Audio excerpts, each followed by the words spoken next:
Welcome to Geocache Adventures with me, Shadow Dragon 1, where I explore the world of geocaching.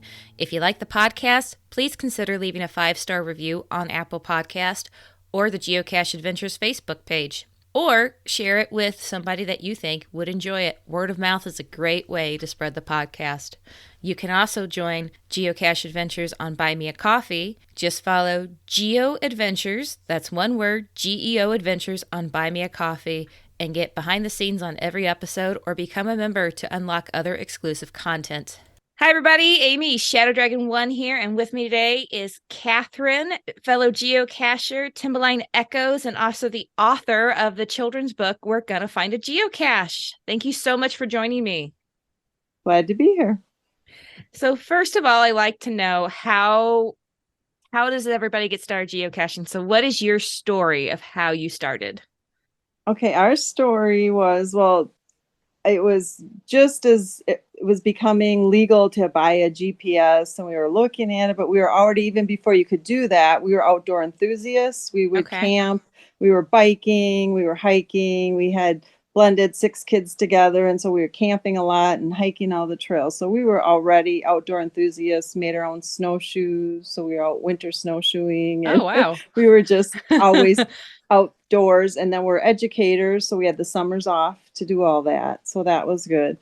And then we had some friends, local people in town here, that one day Diane just said, "Hey, do you like scavenger hunts?" And I said, "Sure."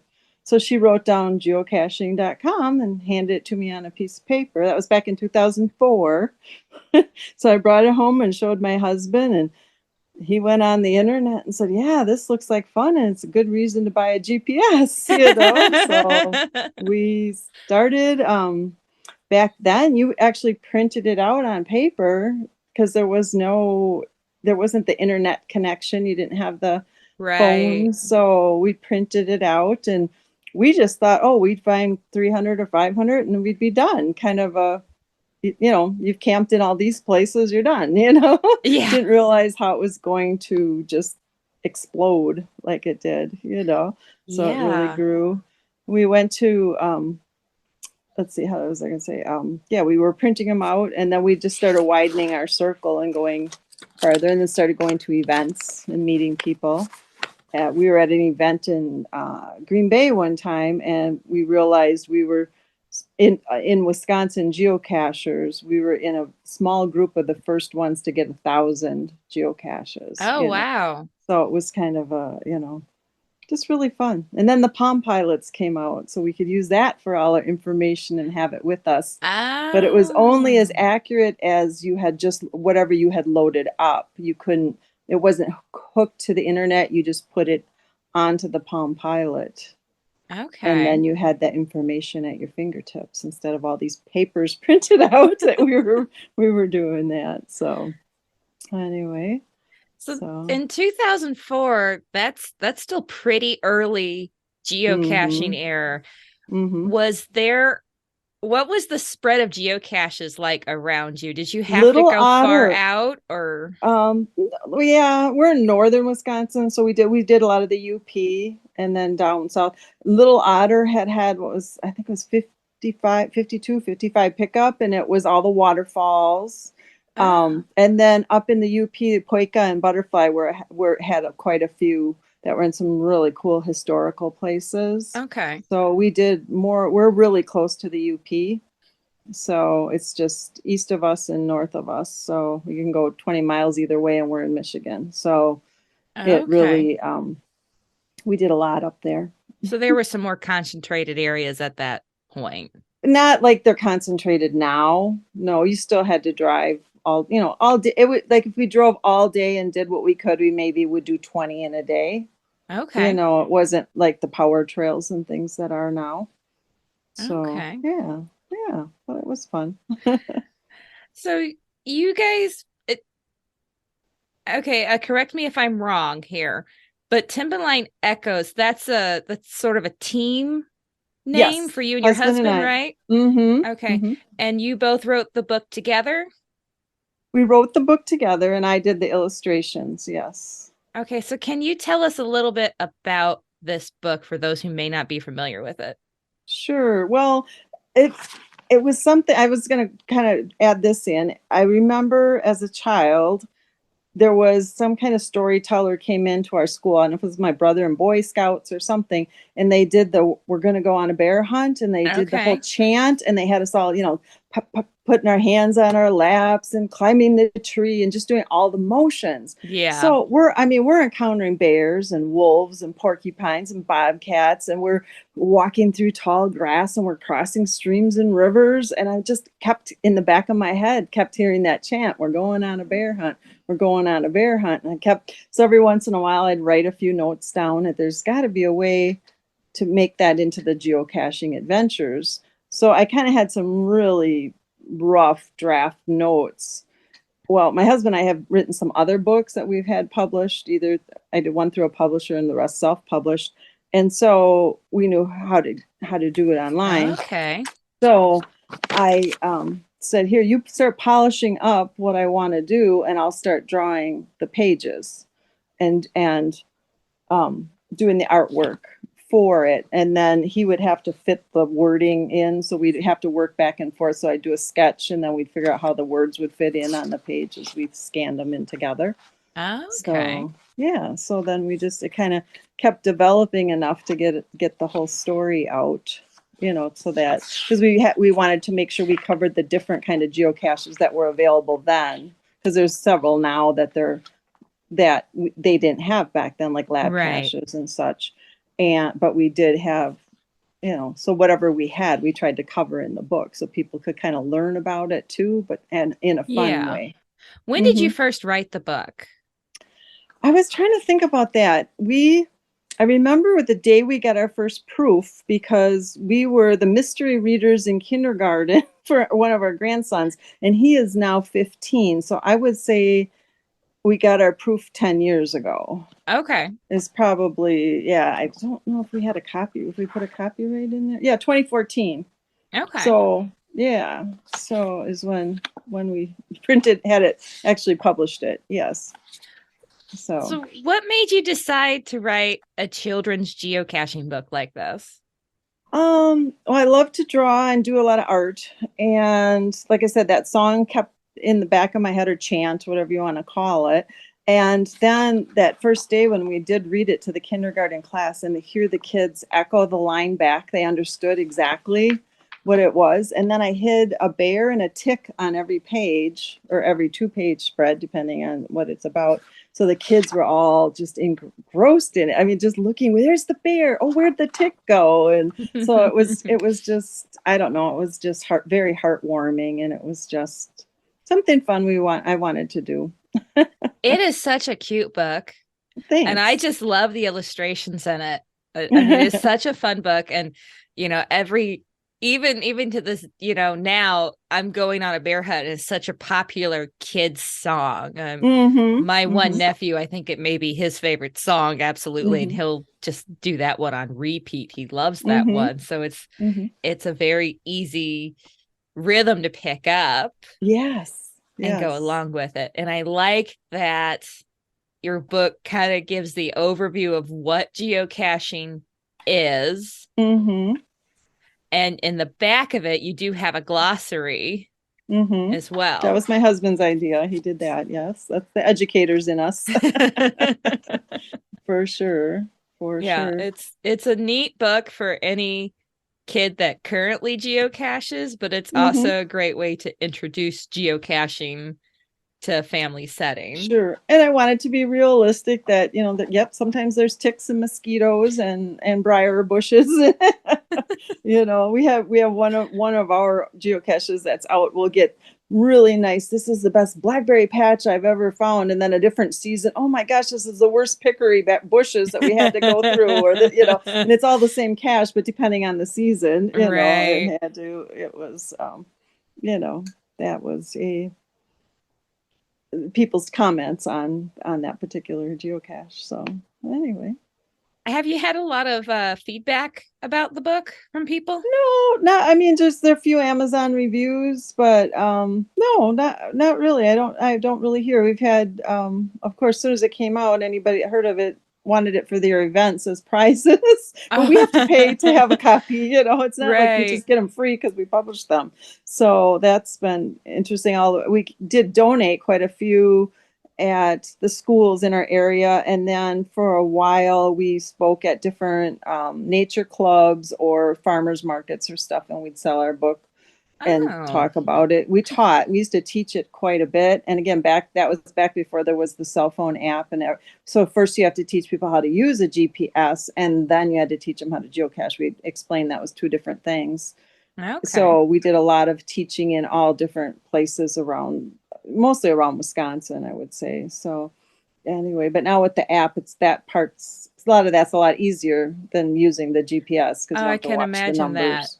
And Mm-hmm. people more familiar with using phone apps in general kind of makes the Right. So teaching it's evolved transfer in over in a different easier. way, right? And then we had to learn how to use it through the phone because we were so used to the GPS, but it's not bad. It was just learning something new again. Do you ever So, still use the GPS instead of the phone?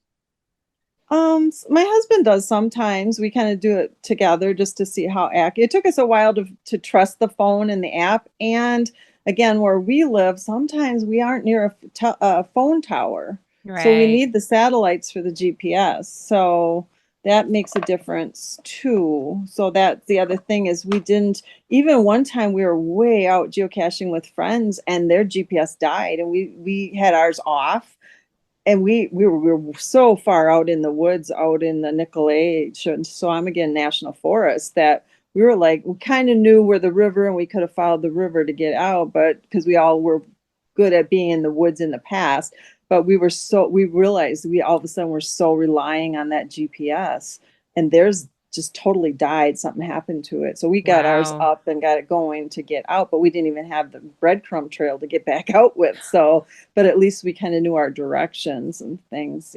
But so same with the cell phone, you can get into areas. I know not as much in most of the United States, but up where we are, or where we go, sometimes there are times where there's no tower. So to rely just on the app isn't always going to work, but more often than not these days it does.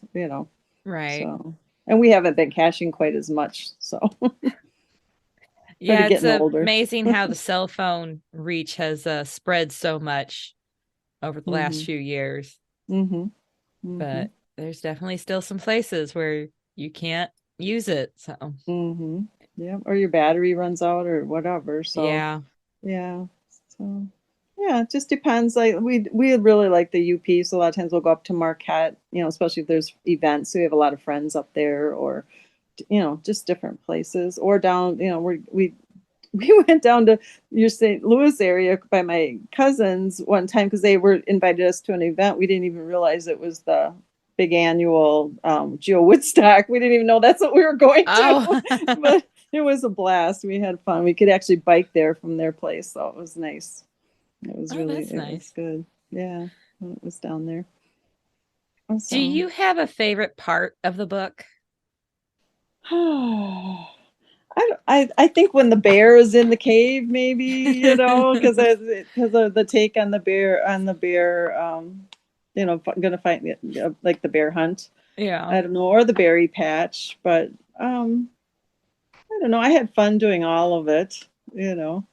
So hiding out, and trying to hide the geocaches for them to find on the pages, and Do you have a favorite part since you said you You read the know, book? I don't know if I have a favorite part, but the artwork, I really love when you have the dragonflies Mm-hmm. on Mm-hmm. there. I just love dragonflies, and you do the Mm-hmm. wings so well to show all the Oh, little, just uh-huh. the detail in Mm-hmm. in it. I love that. Oh, thanks. It's just Yeah. it. With your permission, I'd love to post a picture or two of maybe one or two of the pages so Sure, people can sure. see because the Well, artwork is just so yeah. cute. Well, here's another funny story about the artwork. I put gesso on. If anybody does art, they'll understand gesso on watercolor paper before I painted it and did the watercolored crayons. Well, my grandson saw the original and he could touch it and there's texture to it. Well, when he Okay. got the book, he was like, wait, he couldn't figure out why it was smooth, Oh, so that was that's kind of cute. cute. Again, now he's 15, he was 5 at the time, but that's where the texture comes in on some of that is I had the gesso underneath. Oh, So okay. yeah, so Well, it it makes adds for a little great bit. detail. It Yeah. really is beautiful. Oh, Did thank you you. draw from anything, like maybe certain areas you'd been to before or anything when you did the artwork, or did it just kind of come to you? Yeah, I think nothing specific of that. The dragonfly, my aunt, which I had given her dedication, though she's now passed away, had done some drawings and she had done some dragonflies that I looked at to help do the dragonfly. So Oh, that was fun, for to get to understand the detail of it. But I don't think there was any really like specific places that I used to take photographs when we used to geocache, and I had kept photos of them, and then switched to electronic again as the cell phone developed, and it's a whole lot easier to keep everything electronically now. So, but no, I don't think anywhere anything really specific. okay. So just being outside. We've always loved being outdoors, being in anywhere that we can be outside. Definitely. So you mentioned the books on Amazon. Is there any other place the book can be purchased? Not that I'm aware of. No, I mean we Okay. have a couple in the local bookstores in town here, but that's all. The rest, everything, it's all got to be on Amazon. Yeah, because that's what we publish through. Okay. So. So it's one of those um is that considered self-publishing when you do it through Amazon that way? So it's like a Hmm. publish to like print to publish Yes, deal? yes, because Okay. I've done coloring books and I've done a couple other books. Well, I've done one book with a publisher, and I just there's a lot of things that are not in your control. Everything from pricing to cover design. I mean, you might have some choices on cover design, but you don't get to completely do it yourself. So I kind of switched to self-publishing, but same with, doesn't matter if you publish a book through a publisher or not, you have to market.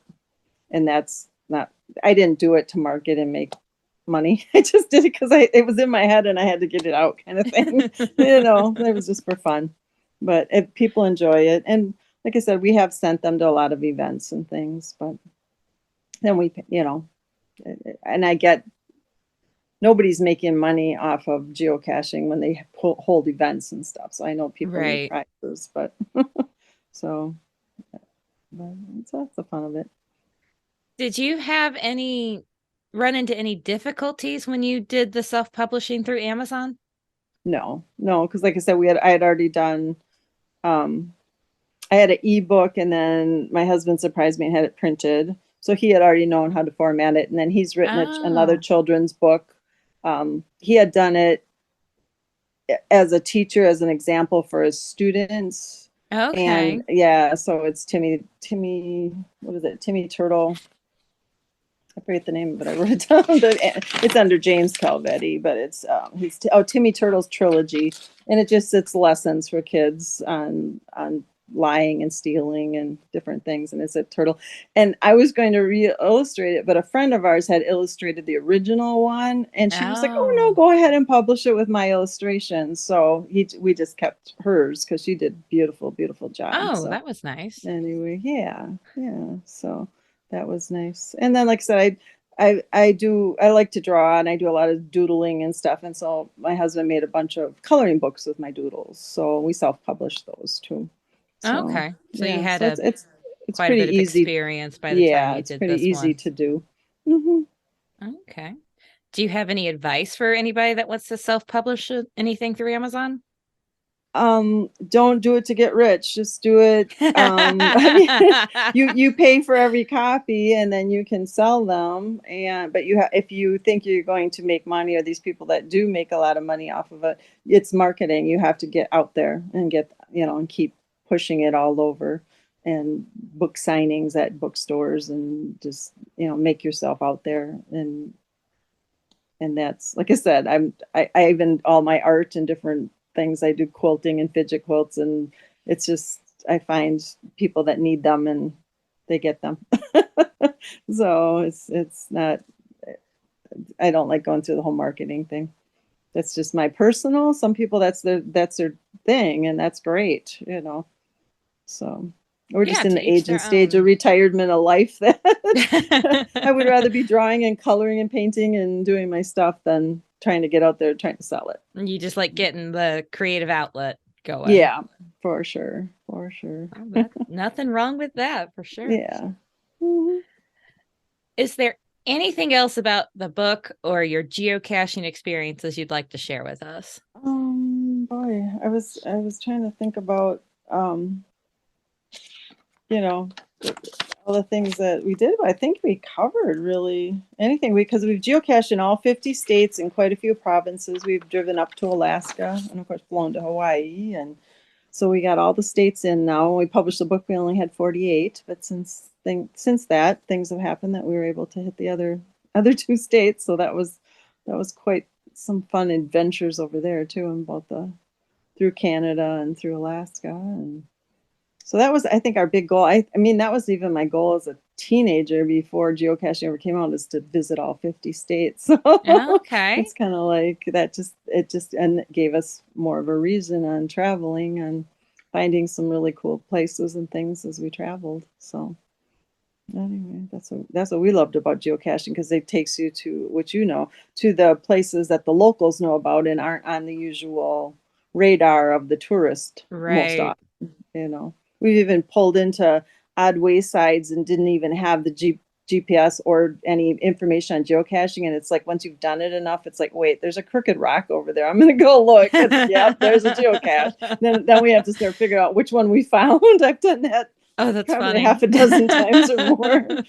Down in Missouri too, visiting friends. It's like they go, how do you do that? And it's like you learn to see things out of place. Your So geosenses, as they call it. Yeah. mm-hmm. I Mm-hmm. imagine figuring out which one you found is a bit easier now with the app versus if you were having to Oh, yeah, and print I haven't them. done it since the app, because then I'd probably have it with me. Right. But yeah, but I've been in Missouri and my husband home, and I've had to call him and say, okay, here's the coordinates I'm at. Can you find out what geocache? Unless sometimes it's in the beginning of the sign-in log. Sometimes you Right. can find the name of it, but yeah, That's so funny. it is. But I know I can think of two off the top of my head in Missouri. One is where Laura Ingalls Wilder was buried, I believe, in the cemetery there. And Oh, then the one was a wayside, had tons of beautiful statues of the oxen and the wagons of the trails coming in and stuff. okay. It was like, I don't know, I got some pretty stuff here, but I don't know where I'm at. So anyway, but That's funny. yeah, yeah. So then I turn on the GPS. Okay, here's my coordinates. Tell me what I got.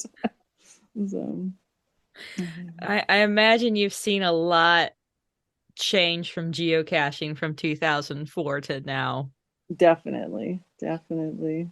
I think our GPSs are pretty much obsolete. So anyway, I have to go in the museums now. Oh, So that's great. yeah. But they're good for, like I said, good for backup, and it was a good way to teach the kids, our grandkids, how to Oh, use yeah, I bet. a little GPS. We have some of the really small watch ones, and then we had a couple Magellans and a few Garmins. So anyway, especially when we were teaching classes, the more of them you could have, the better it was for the students. So yeah, for sure. Makes sense. Yeah. Well, Catherine, thank you so much for getting on Zoom with me and telling Hmm. us about your book. And Yeah. it's been fun hearing about it. And I hope people check it out, especially if they have kids, because it's such a cute kids book. Good. I'm glad you like it, and I hope more people enjoy it. I had a lot of fun writing it, and yeah, and you, like you said, you put a couple of pictures up. Here's the cover, but you can pick a couple pages. I think if you go on the Amazon, I think I had shared a few of them on there too. If I you think you go look, did, yeah. yeah. There So was one or two anything of like them where you that. could look Hmm. inside. Yeah, Yeah. yeah. I mean, I want people to see how fun it is, but having a paper book in your hand is always nice Yeah. compared to the trying to figure it out electronically.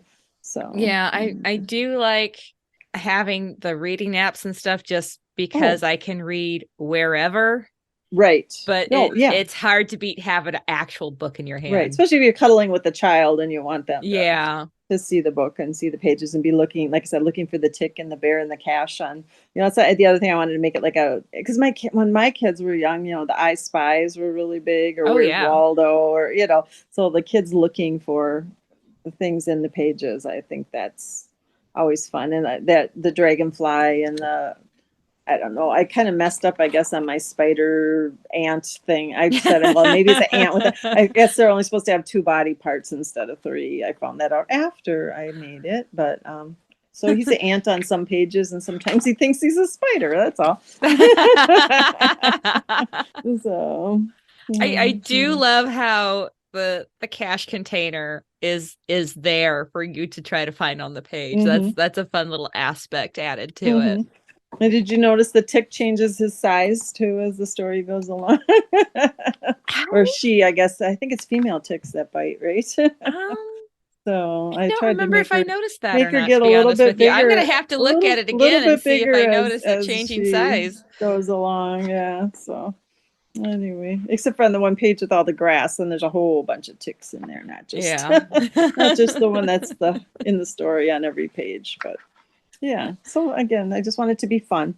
Lots of fun and lots of ways to use it.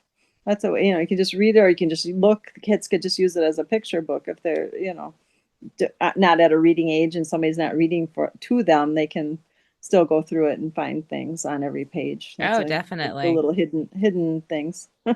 Definitely. Anyway, but yeah, I think we covered everything and that I can think of. So I think we have. Thank you again so much. This is I don't even remember how I came across the book on Amazon. Okay. But I came across it. I'm like, oh, this is such a this looks good. Because I think I was trying to find something to read, something different to read with my son instead of the same book over and over again. Always trying to find things and. We've been geocaching a couple of years now, and I thought, I wonder if there's any geocaching books, and there's a couple, but there's not a lot of. They're few and far in between, especially kids ones. And I know the first one I got a hold of that was like an adult one. The first chapter, the geocache was buried, and I'm like, wait a minute, who wrote this? I'm like, that's not right. Geocaches, they're not buried. So anyway, but it was a good story, but it was, but whatever. I mean, we're all learning how to do it. I mean, some look at mine and might say it's not very professional. I don't know, but I like to do art. So as long as I have fun, that's what was important to me. Well, I feel like when you read books that have geocaching in them, you can definitely tell if the person actually knows about geocaching. Exactly. Or doesn't know very much about geocaching. Right. And they're just they didn't do their research. Just trying to add it almost with any aspect. book. Yeah. Yes, with any book. You can tell if a person knows what they're talking about or thinks they know what they're talking about. For sure. You've been listening to Geocache Adventures with me, Shadow Dragon 1. If you'd like to get in touch, you can reach out to me on Facebook, Instagram, or go to geocacheadventures.org and you can find the information on the contact page. Theme music is by The Travel Bugs. Thanks for listening, and I hope you enjoyed this episode. Have you heard of FTF Magazine? It's the magazine for geocachers. It is full of articles and pictures all submitted by geocachers just like you. I'm a subscriber myself, and I love it. My favorite part is the little snippets on the edges of the articles on all the different pages. Those are my favorites.